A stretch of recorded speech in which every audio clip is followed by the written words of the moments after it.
ভাই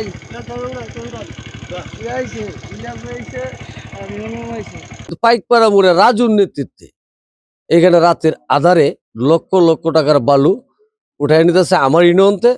তার ইউনিয়নে গাড়ি বোর্ডে 12টা যাইতেছে শীতলি দিয়ে নেত্রকোনা হয়ে ঢাকা।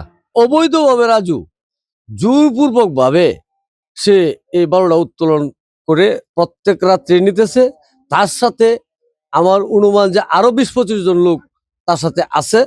প্রশাসনের কাছে প্রত্যেক দিনই আমরা ফোন দিতেছি। প্রশাসন ওসি সাহেব বলে আপনি এসিল্যান্ডকে বলেন, এই নদীপথ এসিল্যান্ডের দায়িত্ব। এসিল্যান্ডকে ফোন দিলে এসিল্যান্ড বলে এটা টিউনু সাহেবকে বলেন, এটা টিউনু সাহেবের দায়িত্বে। তারা হলো একজনকে আরেকজন জায়গাতে, আরেকজনকে আরেকজন জায়গাতে। মূলত এখানে আর কেউ স্পটে আসে না।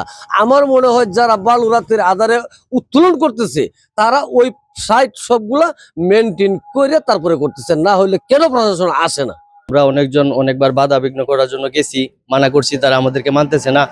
ওই দিন আমাদের এক ভাইকে মারধর করছে, এরকম ভাবে তারা ব্যবসা করতেছে। আমি যে এখানে দোকানদারি করি ভাই, আমি দেখি 24 ঘন্টা আমার দোকানের সামনে দিয়ে বালু যাওয়া আসা করতেছে। এগুলা আসলে উপর থেকে নির্দেশ আসলেও কিন্তু এলাকা থেকেও মানতেছে না।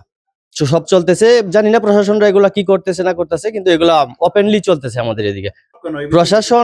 প্রশাসন এই বিষয়ে কি করতেছে আমরা বলতে পারতেছি না। তারা কেন নীরব বা কিসের ইঙ্গিতে কিসের ইয়াতে তারা এগুলা কোনো অ্যাকশনে তো আমরা দেখতেছি না। কারণ অ্যাকশনে যদি যেত তারা, তাহলে এই 24 ঘন্টা বালু ওপেনলি চলাচলটা এখন করার সম্ভব হইতো না। রাজু, ওই যে রাজু আছে, রাজু বালু উড়াইয়া প্রশাসনে কইলে প্রশাসন আয় না। রাজু বালু উড়াইয়া রাত্রে বেলা গাড়ি ভরিয়া লইয়া যাইতেছে বিক্রি করার জন্য নদীর এই পার থেকে। প্রশাসনরা জানাইলে প্রশাসন তো আসে না। কি কয় প্রশাসন? প্রশাসন আসে না তো। এটা প্রশাসনে টিয়া কাইলে খাইতেও পারে, নাহলে প্রশাসন আয় না। কারণটা কি? রাজু নামে এক ব্যক্তি, যে বিগত দিনে কেউ কেউ বলতেছে যে ও নাকি আওয়ামী লীগের দোসর ছিল। এখন এই 5 তারিখের পরে খোলস পাল্টায়া সে বিএনপি দাবি করতেছে। ওর নেতৃত্বে এখান থেকে বালু উত্তোলন হচ্ছে এবং এই সাধারণ মানুষজন এটা বলতে গেলে ওদের উপর আক্রমণ করতেছে এবং মানুষের গায়ে পর্যন্ত হাত তুলতেছে। তো সেক্ষেত্রে ব্যারিস্টার সাহেবের নির্দেশ প্রশাসনকে দেওয়া সত্ত্বেও প্রশাসন কেন যেন নীরব ভূমিকায় আছে। এবং আমার কথা হচ্ছে প্রশাসনের প্রতি দৃষ্টি আকর্ষণ রইল যে আপনারা মব তৈরি না করে আপনারা সাধারণ মানুষের পাশে আসেন এবং জানমালের নিরাপত্তা দেন। আমি গত রাত্রে একটা দিক দিয়ে আমি আসি দেখি মানে টাকের মধ্যে লোক বালু বোঝাই করতেছে। তো আমি বলি যে এটা সরকারি মাল, নিষেধ দেওয়াতে তোমরা এনে বালু তুলো কেন? এই কথা বলতে আমার অ্যাটাক করা শুরু করে দিছে।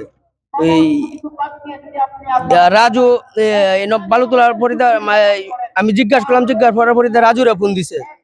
রাজুরে ফোন দেওয়ার পরে রাজু আইসে, আইয়েই মানে গাড়িতে নামার পরে দেয় হ্যাঁ এক ছোট ভাই আছে, নাম হইছে তানবীর, নেত্রকোনার।